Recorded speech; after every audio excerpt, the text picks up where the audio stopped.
आज इथं प्रेस घेण्याचा विषय असा आहे की सामाजिक विभागानं जे सामाजिक न्याय विभाग आहे महाराष्ट्रामध्ये, ज्याचे मंत्री आहेत शिरसाट साहेब, त्यांनी आपली हतबलता या महाराष्ट्रामध्ये व्यक्त केलेली आहे.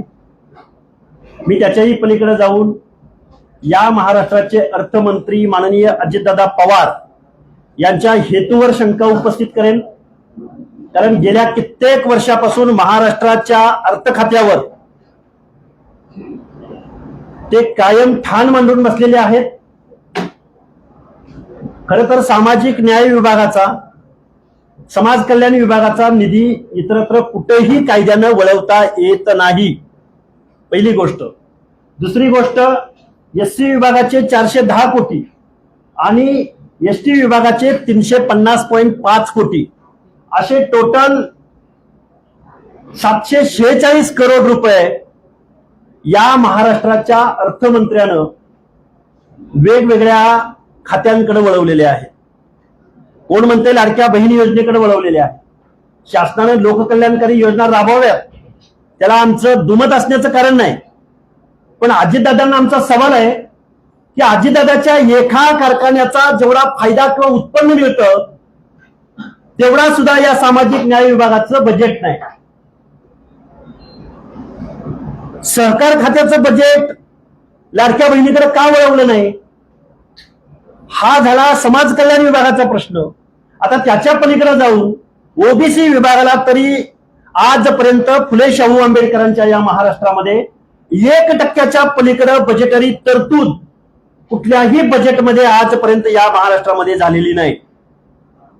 याच अजितदादा पवारांनी महाज्योतीला पैसे देत असताना सारथीच्या तुलनेमध्ये नेहमी महाज्योतीवर अन्याय केलाय.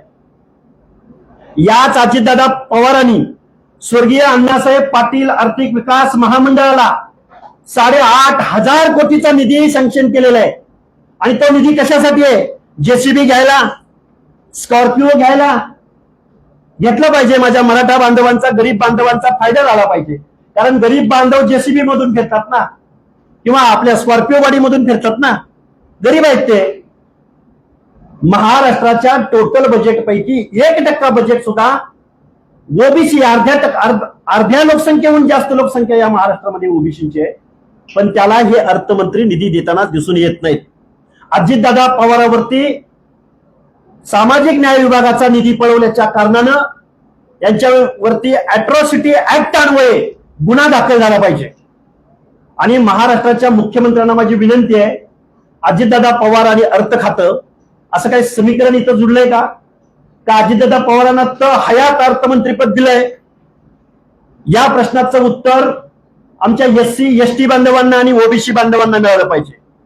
आणि शिरसाट साहेबांना माझं सांगणं आहे, साहेब, समाजापेक्षा कोणीही मोठं असत नाही.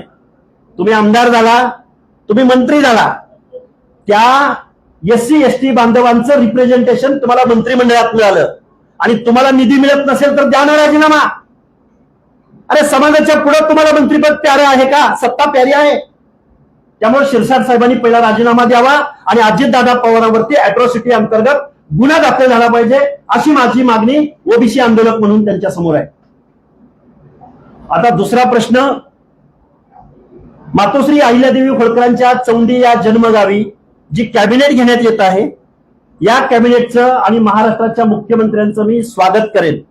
स्वागत यासाठी करेन की या महाराष्ट्रामध्ये आजपर्यंत मुंबई अथवा नागपूर सोडून पहिल्यांदा मला माझ्या माहितीप्रमाणे कॅबिनेट एका वेगळ्या ठिकाणी होते. तो मातोश्री अहिल्यादेवी होळकरांच्या कार्याचा, कर्तृत्वाचा तो गौरव या हेतूने ते कॅबिनेट घेत आहेत. त्यांचं हार्दिक असं स्वागत करेन.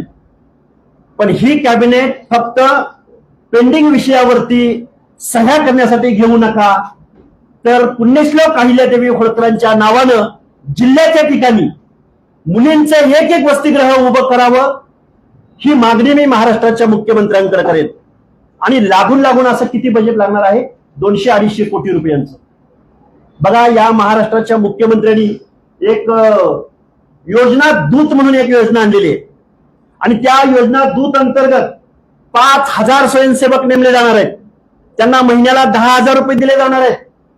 त्याच्यावरती खर्च हा 500 कोटी रुपयाचा होणार आहे. माझी मुख्यमंत्री महोदयांना एक कार्यकर्ता म्हणून विनंती आहे की तुम्ही त्या त्या विभागाचे कर्मचारी नक्की करतात काय, की तुम्हाला असे स्पेशली योजना दूत बनवावे लागले? हे 500 कोटी रुपये जरी त्यांनी या अनावश्यक गोष्टीसाठी टाळले, अरे तुम्ही जाहिरातीवर खर्च करता, तुम्ही कोऑपरेटिव्ह सेक्टरवरती 1200-1300 कोटी रुपये देता, तुम्ही डीसीसी बँकांना अनुदान देता, हे पैसे कुणाचे आहेत? मला असं म्हणायचं आहे की या महाराष्ट्रामधल्या दलित, आदिवासी बांधव, ओबीसी बांधव, भटक्याविमुक्त जाती जमाती यांच्या सामाजिक न्यायाच्या योजनांचा पैसा जर या महाराष्ट्राचे अर्थमंत्री जर वेगळ्या खात्याकडे वळवत असतील तर इथल्या दलितांच्या बाबतीत, इथल्या शोषित, वंचित, भटक्याविमुक्तांच्या सामाजिक न्याय हक्काचा पैसा जर अजितदादा वळवत असतील तर या महाराष्ट्राच्या मुख्यमंत्र्यांना आमचं सांगणं आहे की अजितदादा पवारांना याचा तुम्ही जाब विचारला पाहिजे. हे माझे आजचे प्रश्न आहेत, आजचं माझं निवेदन आहे. यावरती तुम्ही जर काही प्रश्न विचारले तर त्याला मी उत्तर देईन. अजित पवार म्हणतात मुख्यमंत्र्यांना विचारा निधी वळवल्याबद्दल, मुख्यमंत्र्यांना दाखल करावं. प्रश्नच नाही. ज्यावेळी कॅबिनेटमध्ये एखादा निर्णय होतो त्यावेळी संपूर्ण कॅबिनेट त्याला जबाबदार असतं, मुख्यमंत्रीही त्याला जबाबदार असतात. तुम्हाला एससी आणि एसटी यांच्या योजनांचा पैसा वळवण्याचा कुठलाही अधिकार कायद्याने नाही, आणि जर कायदा ब्रेक केला जात असेल तर आपसूक होतो. आणि दलित चळवळीला माझं विनंती आहे की आपण रस्त्यावरची लढाई लढणारे सर्व नेते आपण नक्की काय करत आहोत या प्रश्नावरती या महाराष्ट्रामध्ये आवाज उठवला पाहिजे.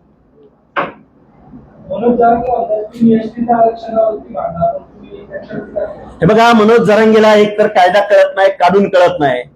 मनोज जरांगे आपल्या बॅनरवरती कधी फुले शाहू आंबेडकरांचा फोटो लावत नाही, आणि ज्यानं आरक्षण दिलं, ज्यानं समता दिली, ज्यानं सामाजिक न्याय दिला त्या महामानव त्याला चालत नाहीत.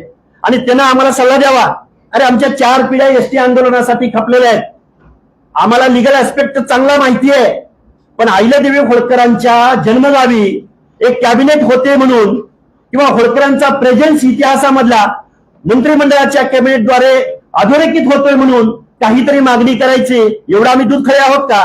आणि धनगरांना ओबीसी मधून बाजूला काढलं म्हणजे ओबीसीची चळवळ किंवा ओबीसीच्या इतर जाती आपल्याला विरोध करणार नाहीत, म्हणजे ओबीसीची चळवळ नामोहरम होईल.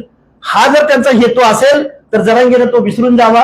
कारण धनगर समाज ओबीसीच्या 27% आरक्षणापैकी 3.5% आरक्षण घेणारा सर्वात मोठा समाज आहे. त्यामुळे मोठा भाऊ म्हणून या 27% आरक्षण सांभाळण्याची, त्याचं संरक्षण करण्याची जबाबदारी अर्थातच बाय डिफॉल्ट धनगर समाजाकडे येते. त्यामुळे जरांगे जरा कायद्याची माहिती घेत जावा, जरा ओबीसी आरक्षणामध्ये धनगर येतो का नाही त्याचा जरा अभ्यास करा. त्यामुळे आमच्यात फूट पाडायचा प्रयत्न जरांगेनी करू नये. ज्यांना फुले शाहू आंबेडकरांचा प्रेझेन्स चालत नाही ज्यांच्या बॅनरवरती, त्यांनी आम्हाला कायदा, कानून, आंदोलन, एसटीची लढाई या गोष्टी सांगण्याच्या फंदात पडू नये.